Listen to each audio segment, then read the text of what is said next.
a really cool piece of art. It runs under the runway at Chicago O'Hare Airport. I think billions of people probably see it every year. It's this large lighted structure on the ceiling, and people move along underneath it, and it plays United music, and there are these voices that keep echoing through the halls. It says, "The moving walkway is now ending. Please look down. The moving walkway is now ending. Please look down." And I was wondering, what did that message mean? Originally, I figured like the beeps on elevators, it was for people who maybe were visually impaired, but that would be sort of cruel to say, "Please look down" to somebody who's visually impaired. And I thought it might be for people who are hearing impaired, but that doesn't make any sense either. So I thought basically this message is for people who are stupid. I mean, then I thought, no, that's not true either. That's not true. There are a lot of people on those moving walkways. There are people like myself who are too busy talking. There are people who are thinking of loved ones who they've left behind. There are people who are distracted by the weight of their burdens. And there are people who are looking ahead to making their plane and not thinking about the present. So I think as your class speaker today, what I'm supposed to tell you is, the moving walkway is now ending. Please look down. I think we have to watch our steps now, and we are going to be responsible for our own progress. And we will move at whatever rate we choose. This is not to say that our educational track has been easy. There have been consequences. I know 3 difficulties I had during education was nap time. And this is one of the cruelties of fate, that you actually have someone, when you were a small child, demanding that you lie down and take a nap in the middle of the day, and you adamantly refuse. And then you pay for that sin over and over again for the rest of your life.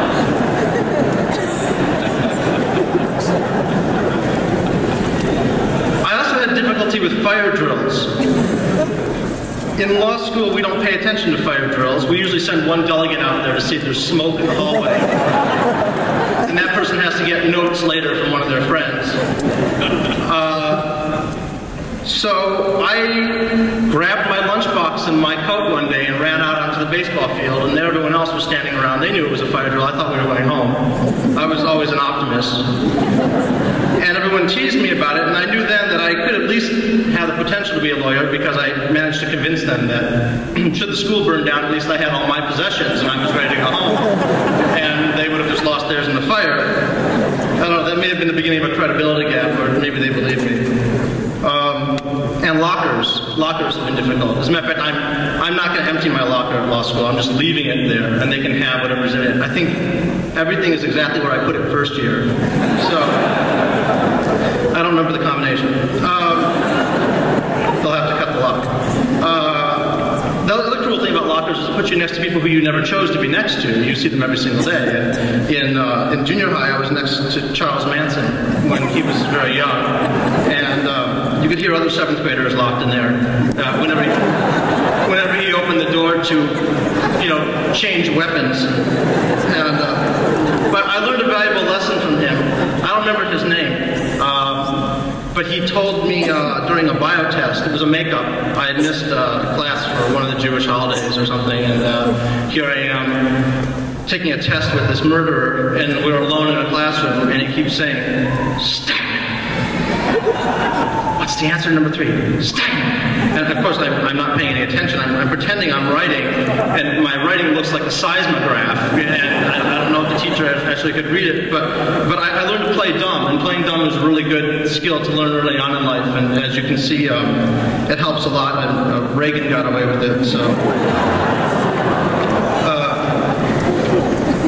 So education wasn't easy. There were a lot of hurdles to overcome, and we consider this graduation. All the fancy people call it commencement, but we know it's not. We know it's the end, and we're looking back. Well, maybe it's not. I don't know. My parents won't believe it, but I think that it probably is the end for this type of educational experience. There's other ways to learn in the world, but to be put together with a group of people like this and to have the freedom to get to know them. I remember I was really depressed a couple of Wednesdays ago, the last real Wednesday of class, because Thursdays and Fridays aren't real classes, we all know that. And that was really the last day that everyone was just hanging out in the atrium, and after that, finals began. That's not real class, and then it was over. So, unfortunately, what we do in this society is often who we are, and I think that's tremendously unfortunate because there's not a single word I could use to describe even the majority of this class. It's probative, I guess, that you want to be a lawyer, but it doesn't really say much else beyond that. And we are going to become lawyers. And what are we going to do? At least some of us will become lawyers. Most of us will become lawyers. I actually believe that there is such thing as moral evolution, that our society is actually becoming, the world becomes more moral as human history progresses. And I would look as an example at slavery, how all of us can quite confidently sit here and say, we cannot believe how that occurred, how anyone could believe that was the right thing, and that people can argue and make apologies for the people of that time and their social context, but I think there's enough evidence to show they also knew.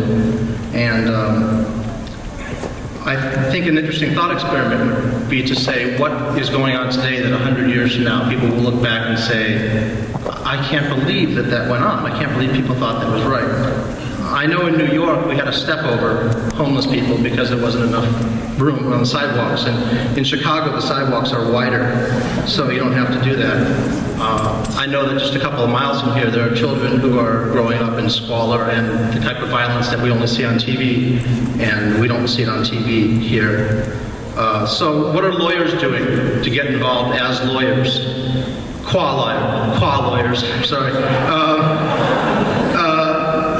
Let's take an example. I think lawyers are getting involved. Here we have this very, very well-publicized conflict, violent conflict between peoples of two different religions. There are accusations of atrocities. As always, children are caught in the middle. But lawyers are right in there, you know, and I'm sure that Woody and Mia will come to some sort of settlement, you know. But basically,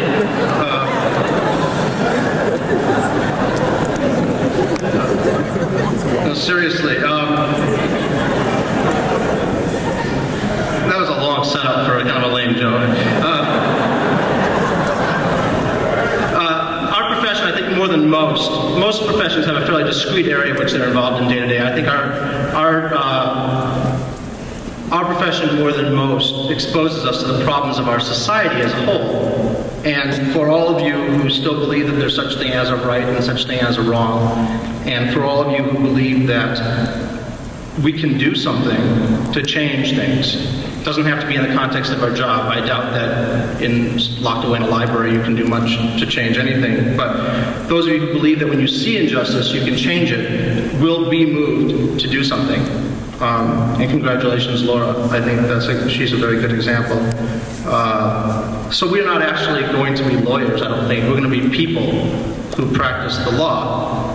And I would like to thank more than anybody the admissions office, who I think, with a couple of notable exceptions like yours truly, did an excellent job of bringing together a group of people who have been a pleasure, a real pleasure to be with.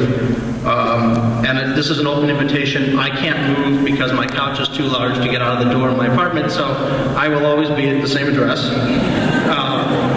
Please stop by.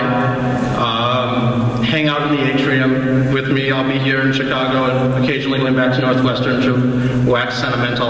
And we'll try to pretend, at least for now, that the only thing that's really ended is classes. Thank you very much.